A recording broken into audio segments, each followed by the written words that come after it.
Errors are just information. Errors should not be viewed as confirmation that I'm stupid, or more information to reinforce that I'm just not a good math kid, or I just don't understand science. Errors are just information. They're not confirmation that you can't do it. If you don't know Zaretta, reach out and read her stuff, because she does some wonderful, wonderful stuff.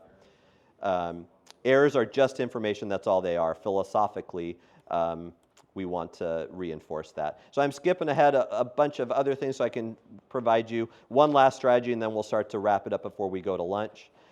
John Hattie also reminds us this.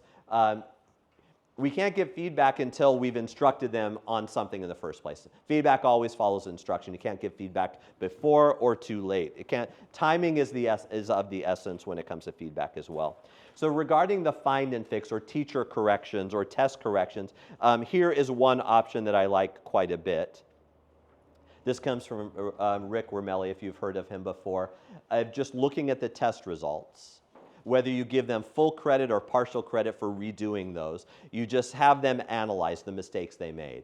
I understood these things. I still need assistance in these things. Here's the error I made on this. Here's how I'm going to correct my understanding. You just get them to do a little bit of this analyzation. Now, those are just 3 questions. There's a lot of different questions you could ask, but you have them do a Dear Teacher letter. I'm analyzing my results. Here's what I'm learning as a result of getting this test or getting the feedback from this particular test. So it's hard to believe this is like our last time together. Of course, we have 2 different topics, but we'll have our afternoon break, of course, built in there, and we'll be all done with enough time towards the end so you can do your thank you letters and all those. We'll give you time at the very end to do that. So here's where I've been. We're talking about how we help our kids dig deep into meaningful discussions, meaningful thinking, deep thinking, critical thinking, or critical thinking and then deeper meaning beyond that.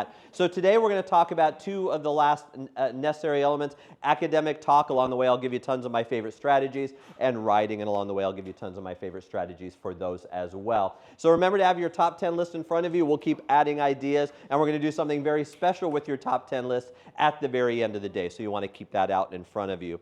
So here's our framework, or the framework that I shared with you yesterday morning, is that we give time to the planning. That's the teacher clarity part, success criteria, super clear objectives. Talked a bit about relevance yesterday afternoon. The rest of our time has just been focused on strategies. Of course, everything builds on that foundation of really strong relationships. If we don't have connections with kids, none of this stuff is really probably going to work in the first place.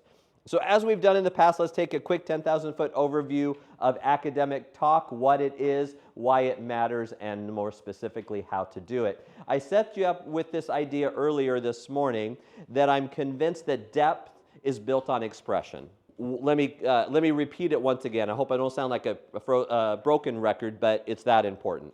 What you consume as a learner does absolutely matter. What you put in front of your students for them to read, for them to look at, for them to consume, a video to watch, something to read, something to listen to, that absolutely matters. But depth and long-term learning is built on, now that I've consumed stuff, what am I getting out? What am I expressing? It's really built on expression. Long-term learning, and this is true of you as well, whatever you know well, you know it because you've spent lots of time expressing it.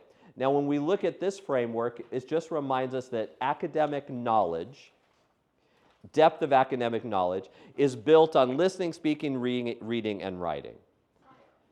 The speaking part is something that we sometimes miss, but we're going to hit this afternoon to the writing and the speaking part. We expect our kids to do a lot of listening. Of course, that's important, no problem there. We expect our kids to do a lot of reading, but the speaking and the writing sometimes get just a little bit missed. And this just hits to the same idea that if we want expertise, we want depth, we got to get our kids to talk. They have to. They just have to talk. Even kids who might be a little shy, even kids who are still learning the language, they've still got to talk to get it out to express. And I'm going to show you some of my favorite ways to do it. But first, before I give you the 4 blank lines, let me clarify a couple of things. There is a difference when you look at the academic research between a talk, a discussion, a dialogue, and a conversation. For our purposes, we're just going to throw them all together. But if you're curious about it, a talk is typically defined as a one-sided. You ever listen to a TED Talk? You don't ask any questions. A talk is typically one-sided. A discussion is typically focused on making some sort of a decision. A dialogue is typically focused on exchanging ideas. Right? So there are slightly differences between, but for now, don't worry about, is this a dialogue, is this a discussion, is this a conversation? We're just going to throw all of these ideas into the same bucket and pull good strategies out of it. Academic talk at the very top is something that is sustained. We want our kids, we want our students to have sustained conversations. I hinted at this before. Many times you turn to your kids and ask them to have a conversation, and it's short and shallow. We want them to have meaningful discussions that are sustained, intentional, and focused. And let me show you some of my favorite ways to do that. So if you're looking for the answers, the first blank line is the word students. It's student talk. Ah. And I highlight the word student there to remind us as teachers that I'm often engaged in the academic talk with my kids, but what's most important is not what I say, but what they say. It's really got to be student talk. Some of the best academic conversations take place when I'm not even in them, when I set the kids up to be successful on their own. It's student talk that builds and deepens content knowledge. So I'm trying to deepen their knowledge. I'm trying to enhance their skill development. So content knowledge and skill development. And engages them generally in the life of the classroom, L-I-F-E, life. So once again, those words are students, student, knowledge, skill, and life. Student, content, skill, and life are the answers. So we could ask this question again. Does effect size research, can it influence our decisions in any way? And the answer is absolutely. Because if you'd say look at something like organizing and transforming knowledge, one of the primary ways I do that is by talking. Now I can certainly do that by writing, I can do that by manipulating, a whole number of different ways. But when I talk through organizing and transforming my knowledge and creating it, looking at it differently, there's a pretty nice high effect size, and you see the effect size for the other things, including reciprocal teaching, and I'm going to show you one of my favorite strategies. Here's a preview of the strategies coming up here in the next few minutes. We've already talked about think, write, pair, share. We've discussed that before. The key idea here is give them something to think about, then write to express their understanding of something, then have them talk, then have them pair and talk. Once I express my understanding of something in writing, it helps me clarify my thoughts. Talking about reciprocal teaching, I mentioned this is one of my all-time favorite strategies. Wanted to share this with you. I expressed earlier that you all are knowledgeable about something. You're experts in something, and that expertise has been built on the fact that you talk about it a lot. You express it a lot, you share it a lot, you teach it a lot. The reason many of our students don't have a depth of knowledge is because they're not often teaching, expressing, and sharing what they know. They're consuming a lot, they're doing a lot of assignments, they might be taking a lot of tests, but they're not always expressing. Before we go on, let me tell you about the citation you see at the bottom of the screen, because it's a really interesting one. Now, this particular study was done with college students, but even though we don't teach college students, the ideas are still transferable, I think, and you'll see why. If you've never thought about this before or wondered about this before, the reason most social science research is done with college students, or a large number of it anyway, is because most social science researchers are based at universities, and they have a lot of college students to pull from. That, and most of them are over 18, so you don't need parent permission anymore. So lots of free-willing subjects. That's why we see it often done there. Not always, but often research is done there. So here's what they did. They brought two groups of college students, and we're going to break you guys up and pretend you guys are the groups. They brought the first group in. By the way, these two groups did not know about each other. Brought the first group in and said, we're doing a study on memory and retention. Here's what we're going to do. We're going to give you something to read. By the way, I think it was something like the Peloponnesian War or something like that, right? In other words, most people knew it was a thing, but they don't have much content background knowledge on it. So we're going to give you a handout to read about the Peloponnesian War, and we're going to have you watch a short video, and then we're going to test you on your knowledge. So you're going to read something, you're going to watch a video, then you're going to do whatever study things you want to do, because we're going to give you a test to see how well you learn this information. They pulled in group B. They pulled in and they told them essentially the same thing. Again, these groups don't know about each other. Say, we're testing your memory, and we want to see how well you do in retaining this knowledge of Peloponnesian War. We're going to have you watch a video, do a short reading, and in order to gauge your understanding of this, we're going to ask you to turn around and teach it to someone else. That's the difference. You're going to learn it to test on it. You're going to learn it because you have to teach it or share it with someone else. Then they gave them the information. They said, do what you got to do in order to learn it so you can share it with it. Do what you got to do so you can learn it so you can test on it. This is where the story gets interesting. They brought back group B, or group A, said, we asked you to learn it so you can test on it. Here's your test. Brought back group B and said, we asked you to learn this information so you could teach it to someone else, but we changed our mind. We're just going to give you a test instead. Here's your test. Same test. Then they compared the results. Which group do you think did better on the test? B. Yeah, it's B. If it's part of it. If it's not this group, that's a lousy story, right? But think about the only difference, because they had the same test, the same material, was preparation and mentality. Because if I have to learn information in order to test on it, I think about it differently than if I have to learn information in order to share it with someone else. I have to know facts, I have to know basics, I have to have some test-taking skills, that's important. But if I'm going to share it with someone else, not only do I need to know facts and some basics, I also need to prepare myself to answer questions. I have to prepare myself to explain, give analogies, give examples. I have to plan differently, and that's the issue here. When you give students an opportunity to teach, they just think about it differently. We plan, we process differently when we're going to teach than when we're just going to take a test. So our takeaway here is it kind of falls under the category of reciprocal teaching. Give students an opportunity to teach. Before I share with you some more specific examples, let me tell you what I do not mean. I do not mean that you hand the clicker to one individual student and say, here, you teach the rest of the class, smart aleck. Right? That might be what you're thinking. That's not what I mean.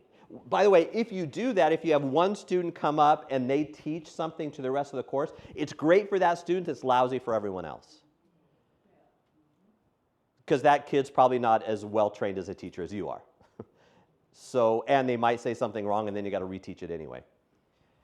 What I'm suggesting is provide every student an opportunity to express via teaching. It doesn't mean they have to be up in front of the whole class. It could be sharing with a partner.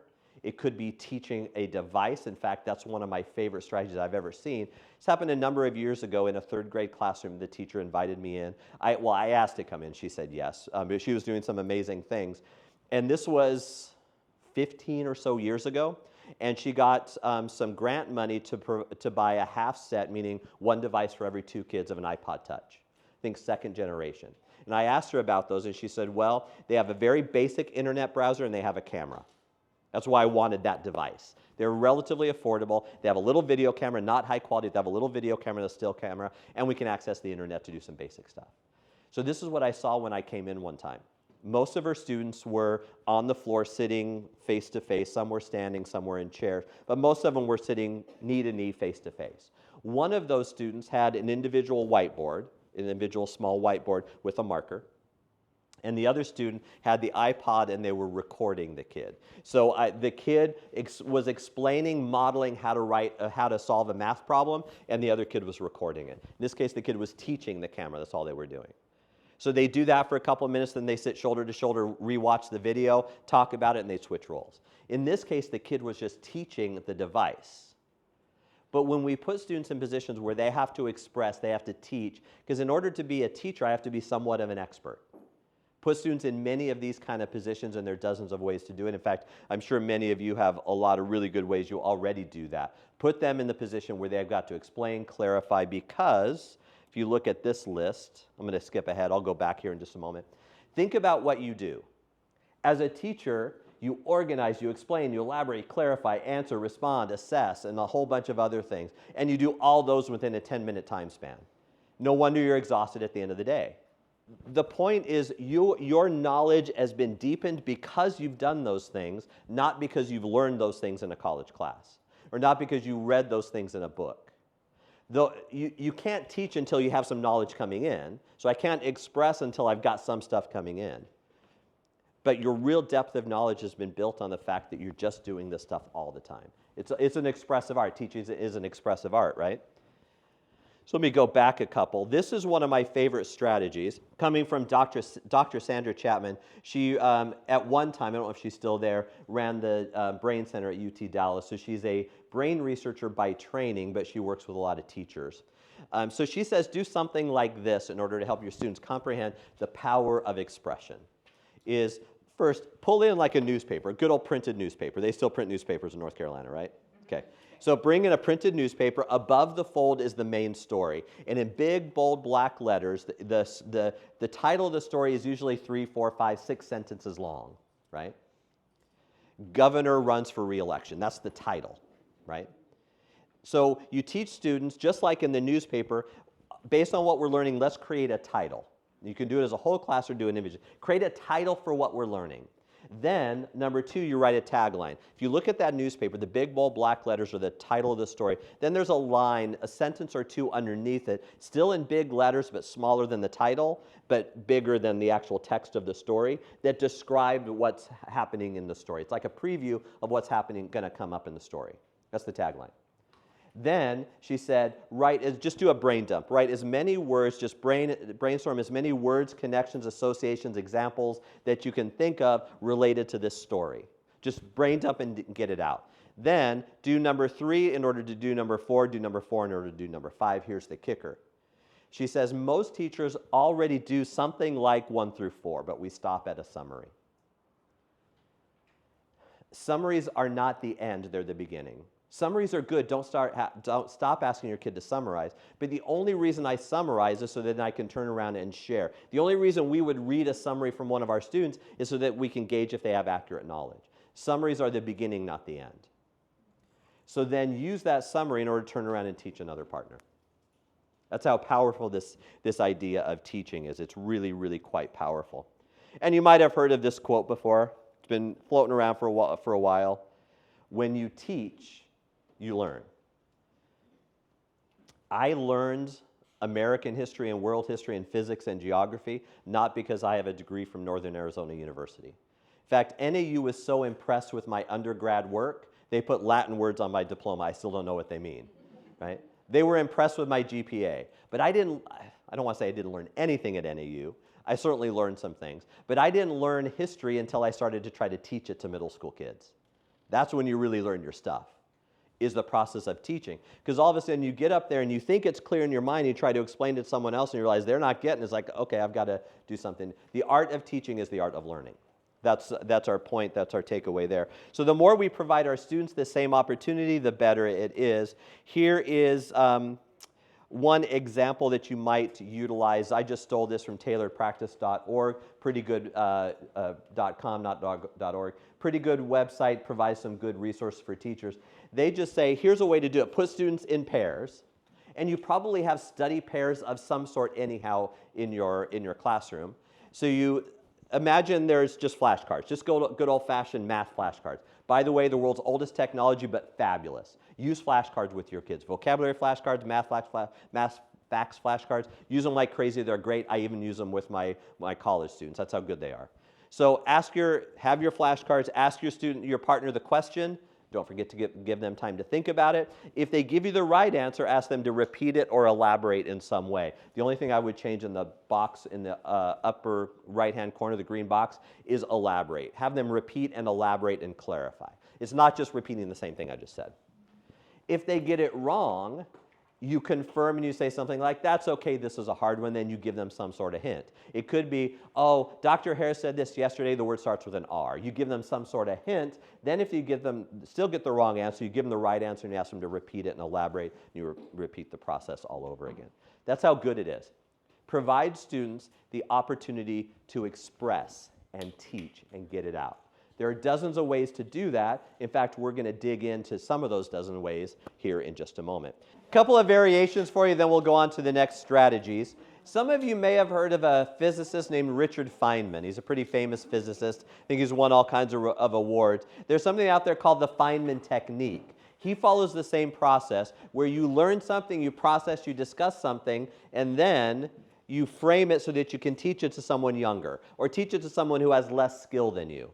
So the Feynman technique is really focused on, okay, you're learning it at an 8th grade level. You have to take this 8th grade concept and teach it and explain it, use analogies and everything else to a 3rd grader. How would you do that? How would you take this concept and teach it to someone who's much younger than you?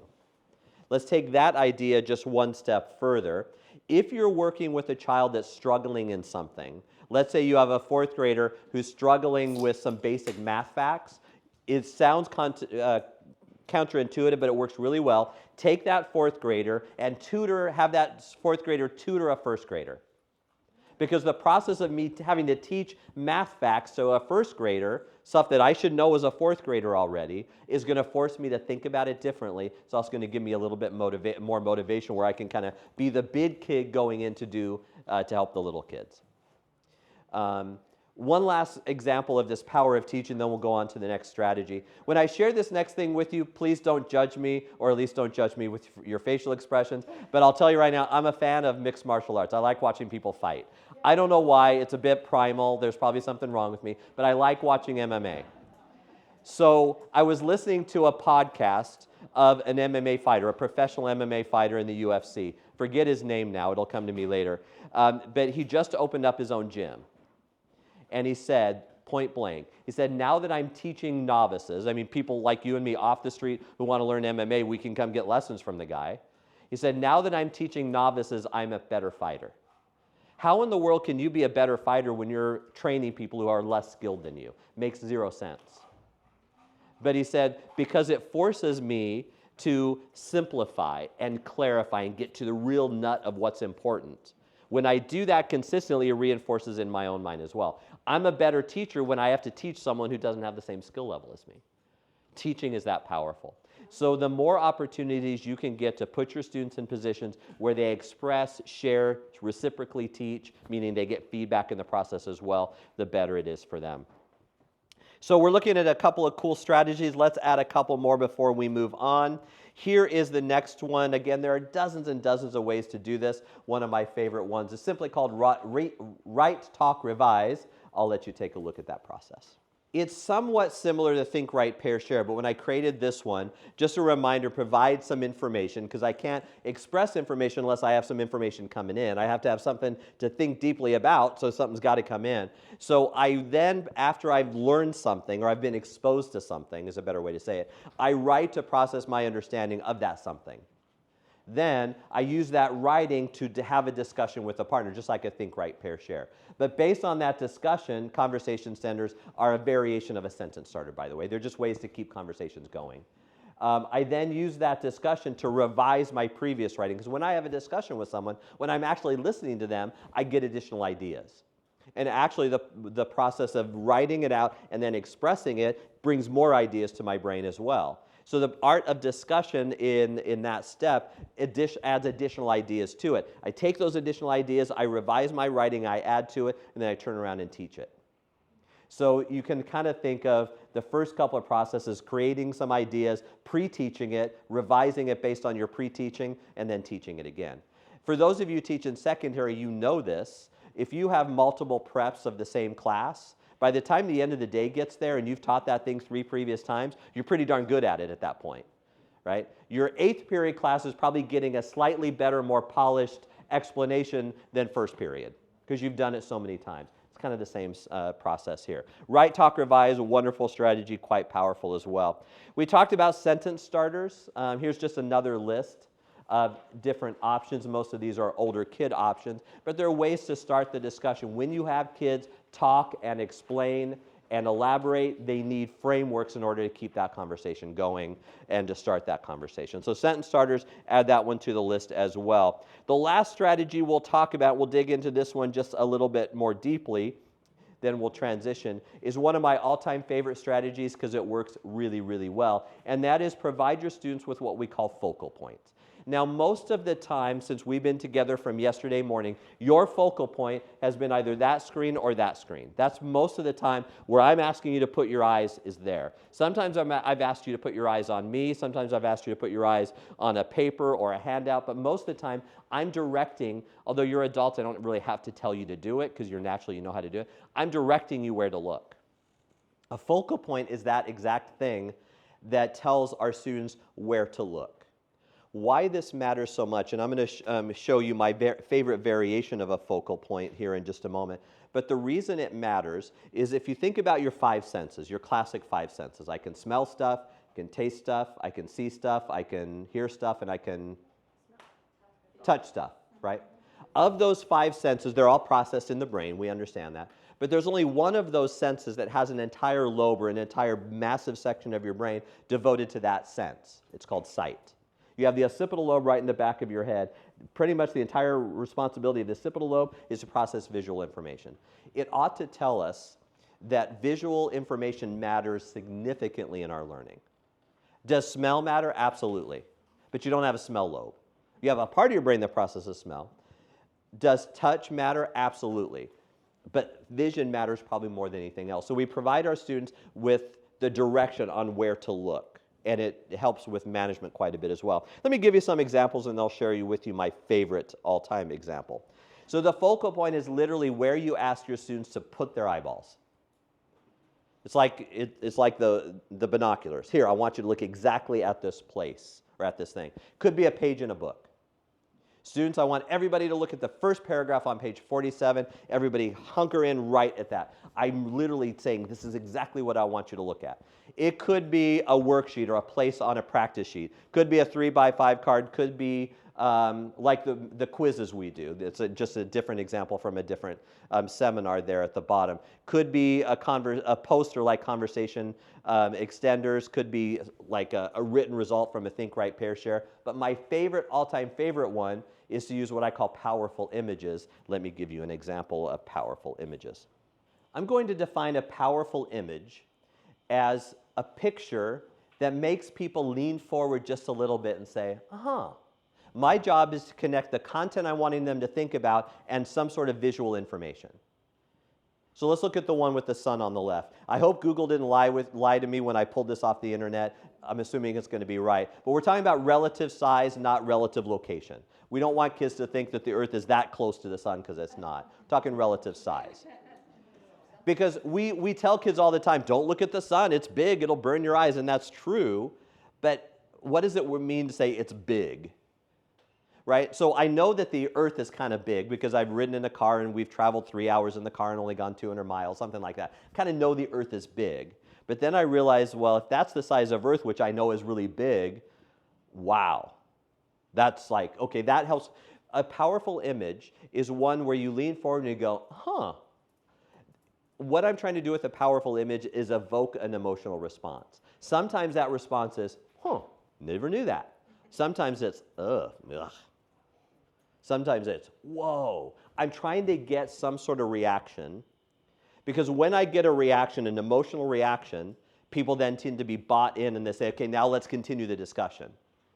That just starts the discussion. I say, I want us to look at this and I want to think about this. Then I'm going to use that image to connect to some content area we're going to talk about. Images are powerful, powerful things, right? We've all heard about the analogies of icebergs and above water and below water. You could do something like that. But they don't always have to be nature-oriented. Before I show you more examples, here's all you have to do. Go to Google or your favorite search engine. Instead of hitting all, hit images. And put in whatever you're teaching. It could be 8th grade math, standard, a specific standard, or the scientific method for high school seniors, right? Whatever you're teaching, entrepreneurship for high schoolers, and then hit the Google image search and just see what's out there, see what other people have already created. Or just look for images that might connect to a concept that you're trying to teach. When we can connect the concept to a picture, we have really, really good outcomes for kids. They tend to dig in and want to play along. Couple of examples. They don't always have to be nature-oriented. I just mentioned that. Here's a couple of my favorite examples. Let's start with the one on the left. Have you ever seen The Princess Bride, the movie The Princess Bride? Remember the Cliffs of Insanity? It's actually modeled after this place called the Cliffs of Moher in England, Ireland, Scotland, one of the Isles. I don't remember which one. It's actually, is it Ireland? So it's actually a famous hiking trail. People hike this trail. I wouldn't even hike that trail. There were 3 guys who did their mountain bikes on this trail. You can go to YouTube and find the video. Obviously, the 3rd guy has the camera pointed back, right, to the other 2 guys. I'm pretty good on my mountain bike, but I would never even think of trying that. But if you look at this, so some people would say, cool, let's give it a shot. Let's go. Let's try it. Other people would say, you're nuts. I don't really care what your reaction is. I care that you have a reaction, right? Now, you have personal experience. That helps. But that picture is the jumping off point for a different discussion. Maybe it's risk versus reward. Maybe it's peer pressure. Maybe it's something else, right? You can think of all sorts of interesting conversations. What I'm trying to do is pull you in, then make a bridge to some other content we're talking about. Similar to the mountain biking one, the one on the right, this is the Devil's Hole in Mexico. It's a big open pit in the ground that people base jump into. Some of your students would look at that. Where? You want to throw some people in? Is that what you're saying? No, I'm like, why? Yeah, why is it? Why is the other question as well? Soon we're going to go on a field trip. See ya. All kinds of interesting questions you can ask to this, right? Are there limits to seeking adrenaline hits, right? Because some of us are adrenaline junkies. Are there limits, right? We could talk about people who are firsts. The first person who ever decided. All kinds of interesting discussions. All I'm trying to do with a powerful image is have people lean forward and go, huh. I want some sort of reaction. It doesn't matter if they react that, yes, I'd like to do it, or no, that's wrong. It's just instigating attention is what I'm trying to do. So those are two examples. They don't always have to be serious. Sometimes they can be funny. The one on the, this one I don't think you've seen yet. This is how you feel in May when it's coming towards the end of the school year. Just barely hanging on. The plane's about to land. You're barely hanging on. So they can be humorous. They can be humorous like this one. I showed you this one yesterday as well. Or one of my favorite ones, they can be like this. Got to lean in and figure out what's going on here. Is that Chad? No, it's not. I don't know where this came from. I just stole it off the internet. But what I love about this picture, a couple of things. If you haven't figured it out yet, it's a chair. The hole in the back, kid stuck his head in there, got stuck. He looks to me like maybe a 4th or 5th grader. If you look around him, there's maybe the school nurse, maybe that's the teacher or the principal on the far right, custodian, one of them has a hacksaw trying to get him out of there. So play along with me for a moment. Boys in the room, play along and confirm this with me when I tell you this here in a moment. At one point, they extracted him from this chair. Somebody came up to him, looked him in the eyes and said, "What were you thinking?" And his boy response was, "Oh, I wasn't thinking. There was a hole, I stuck my head in it. What's the big deal?"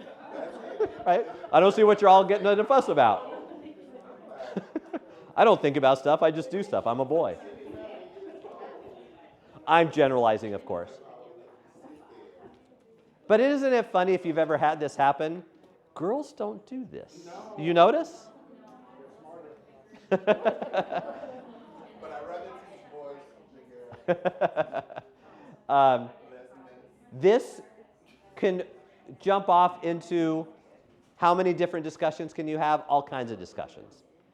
Because I'm trying to pull you in so that we can then jump off to somebody else. Now, I've used this particular video for so many years.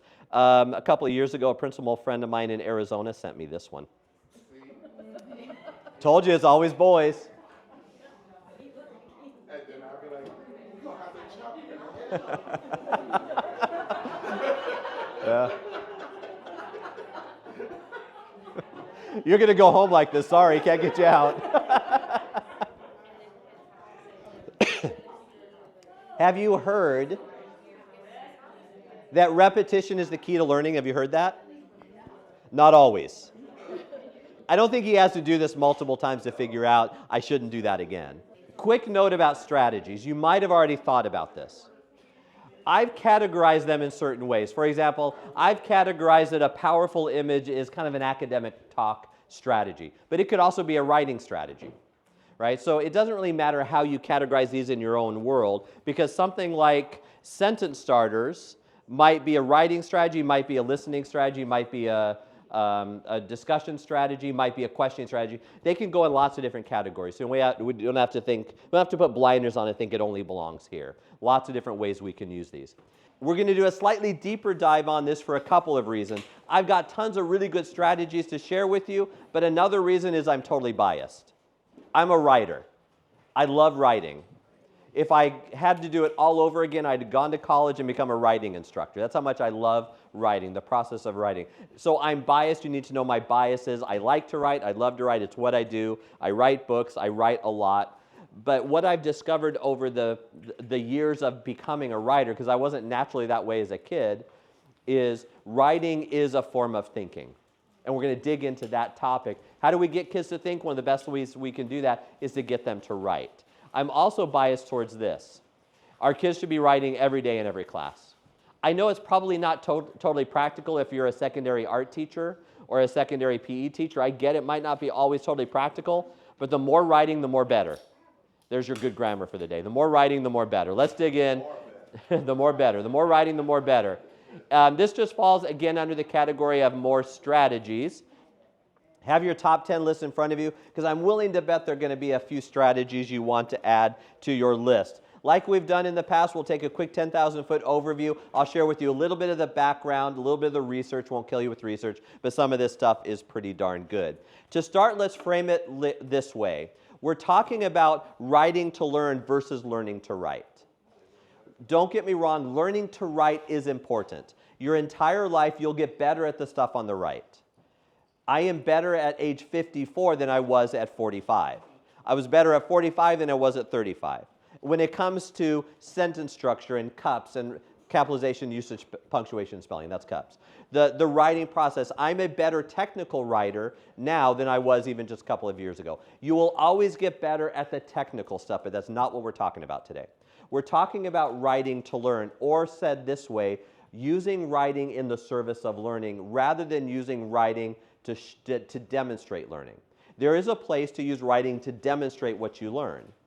Writing it out on a short essay question, an essay, doing writing to show my teacher that I've learned something and get graded on it. There's place for that, but that's not what we're talking about. Here we're talking about using the process of writing to develop thinking and learning.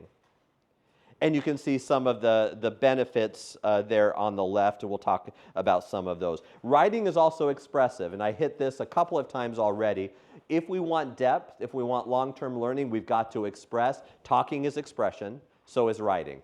Now, those are the two primary ways we do it in classrooms, talking and writing. There's other ways you can express. You can express through movement. You can express through creativity, like an art project, but writing and speaking are typically what we do in classrooms. Speaking of the process of writing, I'm willing to bet that most of you agree writing is kind of important. Even at the secondary, if you're a secondary content teacher, you might still say, I get it, writing is important. Finding the time to actually do it is always the challenge, because many of us are still stuck in the teach, test, move on, coverage mentality. I get it. I'm going to show you some easy ways to integrate it that's not only effective, but fun for your kids as well. If we revisit back to what Henry Roediger taught us, he's one of the leading experts on memory. He says every time we teach and we try to learn something, we're going to write to process our understanding. I'll talk more about that as well. And then we take quizzes as well. So first, just read this one to yourself, then I'll highlight my perspective on writing. I have somewhat of a fear when it comes to writing with students. Fear is a pretty strong word, so it's not really a fear, maybe it's more of a concern. That this is what students, far too many students, think writing is. They think writing is, I have a clear, coherent, relevant, logical thought. I take that thought that's clear and logical up here, I pick up a pen or a pencil, and I transfer that clear, logical, coherent thought onto paper. Or I type it into a computer. That's not what writing is. It's far from it. The process of writing is the process of creating a clear, logical, and coherent thought. If you're at a point in your life where you're having to make a decision and you're struggling a little bit, at one point in your life, probably somebody said to you, well, make a pro-con list, put it on paper. And the process of putting it on paper helped to bring clarity to things. Let me give you a real-life example. At some point in your life, you've probably received an email from someone that was problematic. It was maybe loaded with accusations or words, and maybe it was a parent, and you said to yourself, why are they looking at you? Laura, they're looking at you. Like, are you the the person who's causing the... No, she's not causing it. Anyway, no doubt you've gotten an email, and in that email, it just brings up some emotions. And you say to yourself, okay, I have to respond to this email, but I need to be professional. They're giving me crap, but I'm not going to send crap back. I have to be professional. So you kind of have a vague sense in your mind of how you're going to respond, but the process of sitting down and typing out a response is the process of creating the response. It's not that you have a clear response and then you write it out. That does happen to some of us sometimes. But this is what you do. You sit down at the computer, you hit reply, and you start drafting your email response. The process of drafting the response is the process of figuring out what you're going to say, right? Because you're typing along and you get to a certain word and you think, that's a pretty loaded word. Let me right-click and go down to synonyms and pick a better word. And then you keep typing, you keep writing out, and you say, that's a good sentence. Let me copy and paste that up here, or cut and paste it to begin. You're just manipulating information. That's the process of thinking. The process of writing is the process of thinking. If you don't know what you think about something, start writing about it. If you need to create an idea, write about it. I'll give away a little bit of a secret. At this point in my life, I've written 7 books. I have no idea if I'll do an 8th. I often start a book having no idea how I'm going to finish it. In fact, Stephen King, in a famous interview years and years ago, a person was interviewing him about the current book he was working on, and the interviewer asked, how does it end? He said, I don't know, I haven't gotten there yet. Stephen King starts a book without knowing how it's going to end. So often I start writing, it's like I don't know what's going to come out. Because the process of writing is creative. The more students understood that, and then we use more of what I'm going to call provisional writing strategies. I'll define that for you better here in just a moment. They start to free up their freak out about writing, right? You know, some of your kids say, okay, we're going to do a writing test. They're like, Some kids are like, yes, I love writing. Other kids are like, because they equate writing to something that's great and that's going to go in their grade book. The more we use writing to support the creation of learning, the better it is. I'm going to show you lots of ways to do that. So not all writing has to be, quote unquote, good writing. Do I want them, as much as they can, practice good grammar and good spelling? Of course. But I don't want them to get hung up on getting a thought out because they don't know how to spell hippopotamus. I don't either, right? So let's talk about how we do this. A couple of my favorite strategies. So a couple of take-home messages. The first take-home message about writing. Again, we're looking at writing to serve our learning, not writing to demonstrate our learning. We only write for 3 reasons, if you've never thought about this before. To process, remember, or to say something. Too often in schools, we focus on the say something part, meaning you have to express your writing so that I can grade it, so I can give you a grade and give you feedback on it. Process and remember probably are more powerful. There is a place for the formal stuff, the essays, the letters, the entrance exams, those kinds. There's a place for those. But I think they should be a little bit smaller than what most of us tend to make it out to be. When we focus on writing to learn or writing in the service of learning, it provides some things for our students that's pretty important. It gives value in why they're doing the writing, and it helps to overcome this, I don't want to write or I don't like to write. Helps to overcome that a little bit. Increases their motivation, and the truth is, the more they write, the more they're going to write. How do you become a better reader? You read. How do you become a better anything? You just do it. And the more you do it, the more you just become better at it. That includes writing as well. I'm going to skip over a couple of things because I just feel like it, so we can get to the good stuff. If you need more evidence that this stuff matters, we know that writing to learn, writing in the service of learning, increases memory, increases elaboration, and new ideas and association. In essence, the brain tends to kick into high gear when we're doing lots of this provisional writing stuff. Again, I'll give you a better definition of that here in just a moment. The writing to learn process, this is a pretty key idea, should be low stakes for us, for our students, I mean. High stakes is graded. So high stakes is something that's turned in, graded, goes in the grade book. In other words, my value is stamped on the top of that piece of writing. That's high stakes stuff. The more low stakes writing we use, the better it is. The low stakes means it's not necessarily graded. If I have to grade a low stakes writing, it's just a participation. Are you doing it? You get your full points. Even though you've only had 1 sentence written, they've got an entire paragraph written. You're doing it, I'm going to give you participation credit. Low stakes means I'm going to take the pressure away from kids having to be good and writing, getting all the grades, doing all about the grades. I think there is a place for high stakes writing, but if you think about, there's a difference between low and high stakes. Low stakes writing on the left, I give you some examples, but it helps us to develop and improve our understanding of something. Typically not graded, and there's not a lot of pressure. Is there a place for things like essays and college entrance exam and cover letters? Of course. I want my kids to be proficient technical writers. especially by the time they graduate from high school. I want them to put together a decent thought in writing. That's pretty important. Too many of us, especially in the secondary world, we focus solely on the high-stakes stuff. The only time they write is to do the high-stakes stuff. And there's a lot of pressure with it. It's graded.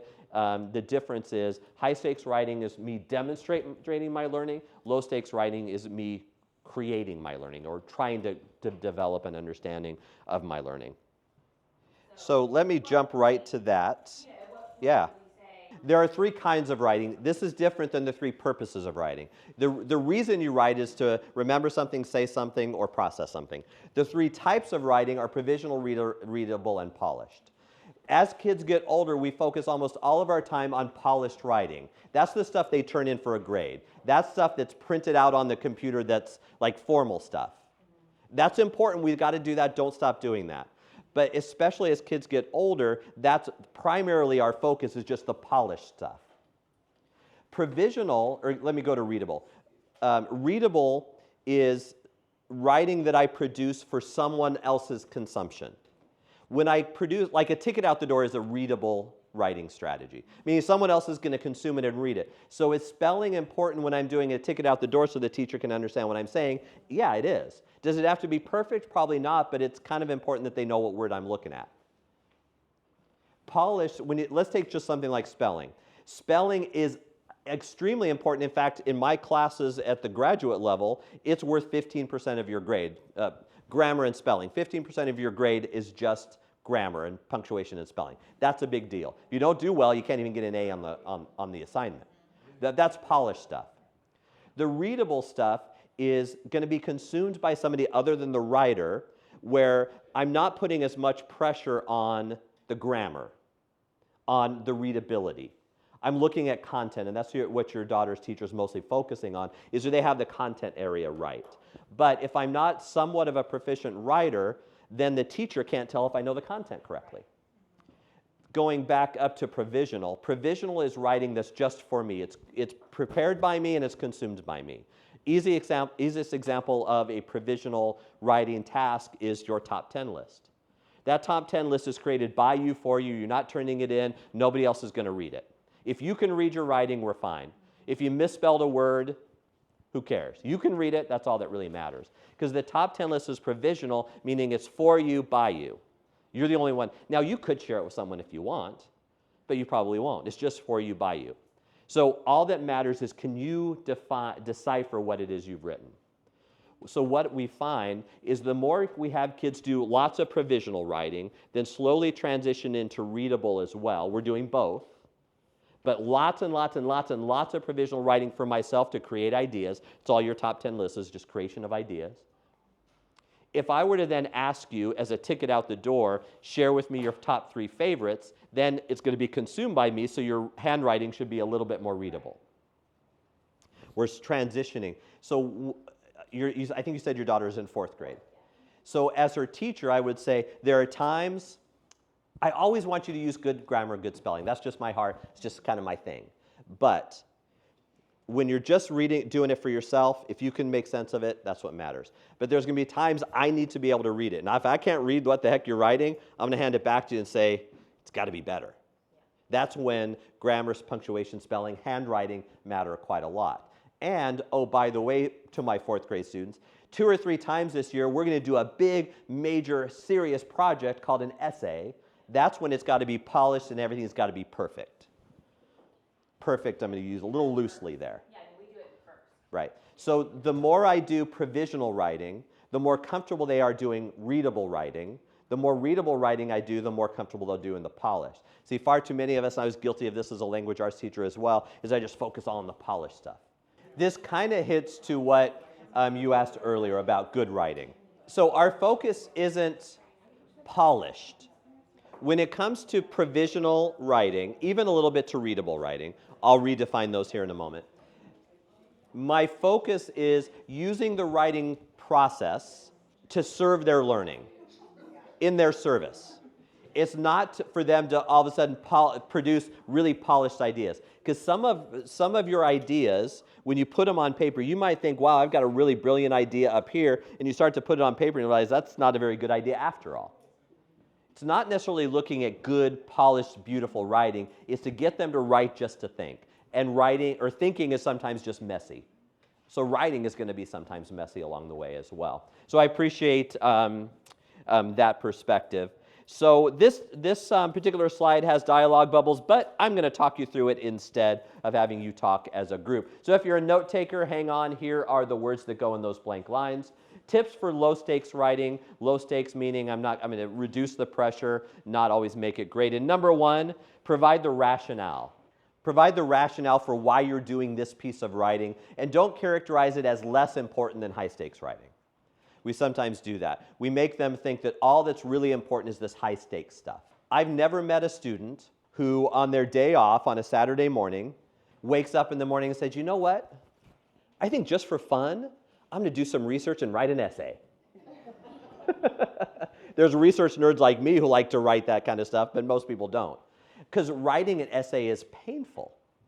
I mentioned earlier I've written 7 books, and at every single one of them I wanted to give up. It was hard. It's painful, difficult work to do. Those of you who've written books or written stories, it's painful. It's hard to do. It takes some persistence to finish through that. So when it comes to the polished stuff, it's just hard work. But don't characterize anything less as less important. The provisional and the readable, don't say, oh, this ticket out the door, it's not as important. That essay over there is really important. The essay over there is important, but to develop understanding, the readable ticket out the door kind of stuff is pretty important too. Number 2, provide prompts both orally and visually. When you use sentence starters and prompts, things you want them to write about, put them up somewhere so they can see it and hear it at the same time. It's not just the words that come through our mouth. Visually is number 2. Of course, we model the process of the messy, readable, and provisional stuff as much as the polished stuff. So we model it. Number 4, before the writing begins, tell the students how the writing will be used or utilized. Absolutely. I'm not great at this, although I'm getting better. I try to, as much as possible, even when I'm working with adults, tell you the rationale or the reason why we're doing something. So earlier this morning, we started with a give one, get one, and I told you not only what we were going to do, I tried to tell you the reason we're doing this is to exchange ideas and see what we have in common with each other. I tried to provide the rationale for why we do things as much as just the directions on how to do it. So that's number 4, used or utilized. Be clear about time limits. If you're going to give kids about 10 minutes to write, give them 10 minutes. Give a timer. Be really explicit on the amount of time. Number 6 is pretty important, and number 7, I'll actually show you an example. Avoid doing any writing task in the last 10 minutes of class. We sometimes do that as a ticket out the door, right? We say, okay, students, oh, we've only got 3 minutes. Quick, do your ticket out the door. If you do it quick, ticket out the door, then you're not going to get quality responses. Here's what I typically do if I'm going to do a ticket out the door or some sort of writing that I'm going to consume to gauge their understanding, maybe as a formative assessment. In the middle, in the bulk of my lesson, when I probably have most of their attention and focus, and we're in the middle bulk of it, we're in the meat of the lesson, I'm going to say, students, we're going to stop real quick and process. I may or may not tell them immediately I'm going to collect it. So I want you to process your thinking right now. Because as the lesson goes on, as the time goes on, their focus goes downhill and they start to mentally transition to the next class. So avoid the last 10 minutes. And the last, number 7, I'm actually going to do it with you here in just a moment. If you want good writing, thoughtful writing, provide students with an experience, then tell them what they experienced. The experiential model of education is kind of based on this. For those of you who are science teachers, you might know this a little bit better. And that is, as a really good science teachers I know, they do the experiment first, then tell the kids what they just learned. The way I learned science, especially in high school, is the teacher would front load all the vocabulary, front load all the work, and then if we were good, we got to do the experiment. The best teachers I've seen reverse those. They say, we're going to get messy, we're going to do an experiment, it might work, it might not work, if you follow these directions, we'll see what happens. We experience first, then we discuss, write, and process what we just experienced. Give me an experience, then ask me to discuss it or write about it. Here's a really good example. This is a little kid example. I hope you enjoy it.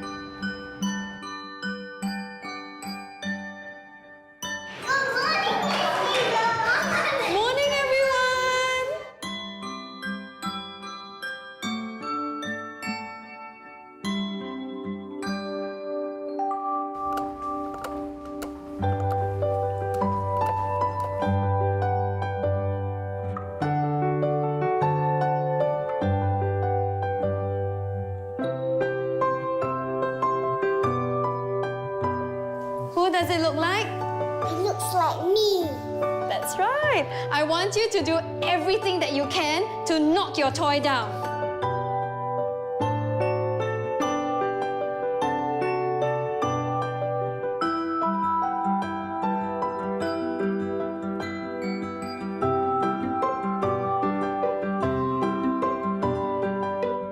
Who is the strongest in class? Jeron, come on up, please. I'm going to give Jeron a prop, and he's going to try to knock it off the table. Ready, Jeron?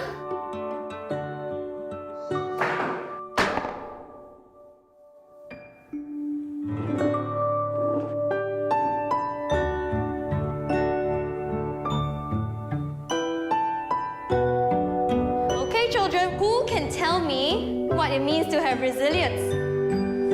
Yes, Paige? Resilience means if you make the toy fall down, it'll come back up very, very fast. Very nice.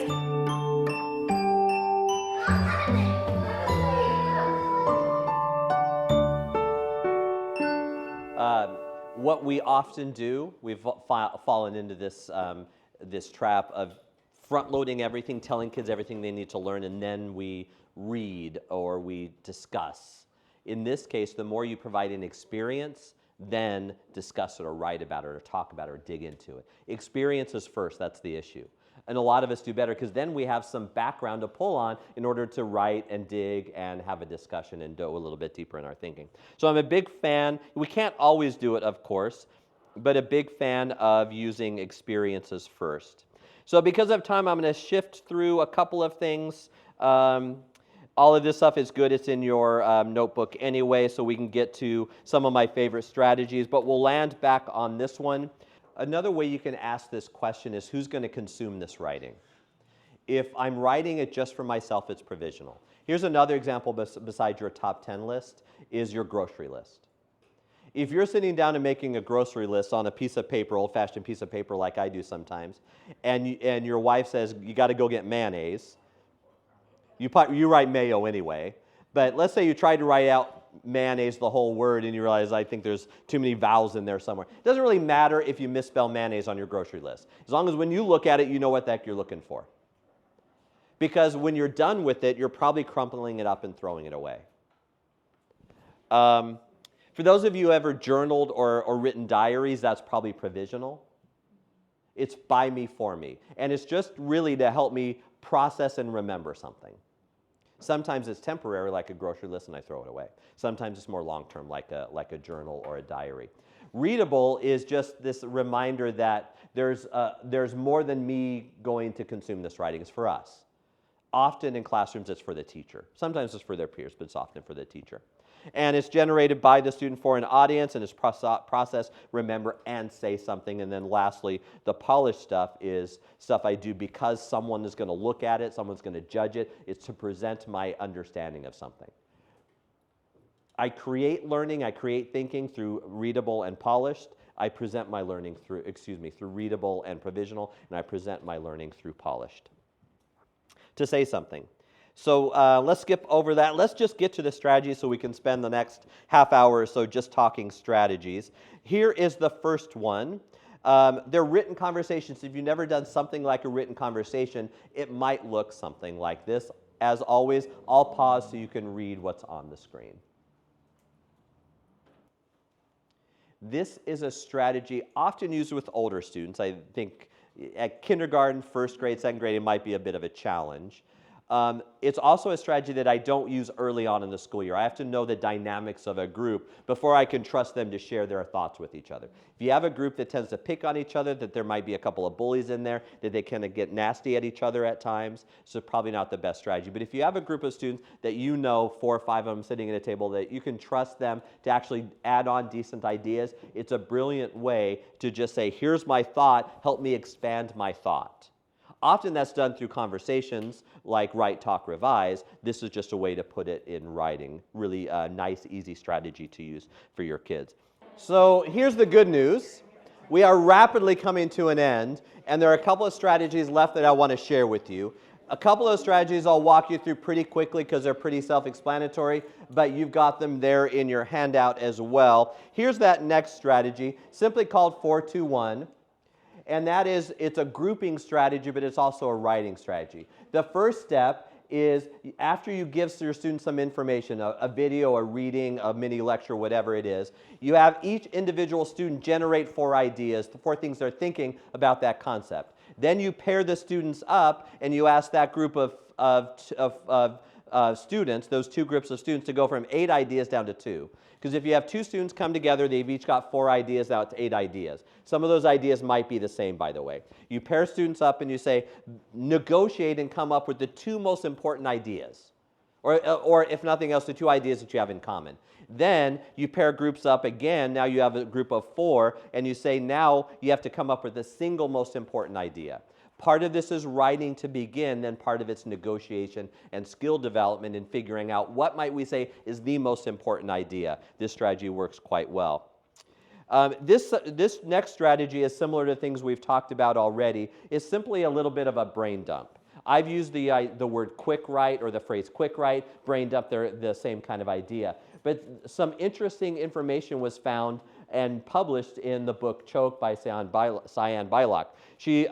She is a psychologist by training, and what she wanted to know is why some people choke under pressure and why some people succeed. And she looked at Olympic athletes, Fortune 500 CEOs, and she found that some people, when the pressure is high, they rise to the pressure. Other people, when the pressure is high, they melt. She wanted to know why that is. Why do some people choke? One thing she found along the way when she was looking at education is why do some students who seem to know the content during the lessons, during the informal assessment, why do they choke when the test comes?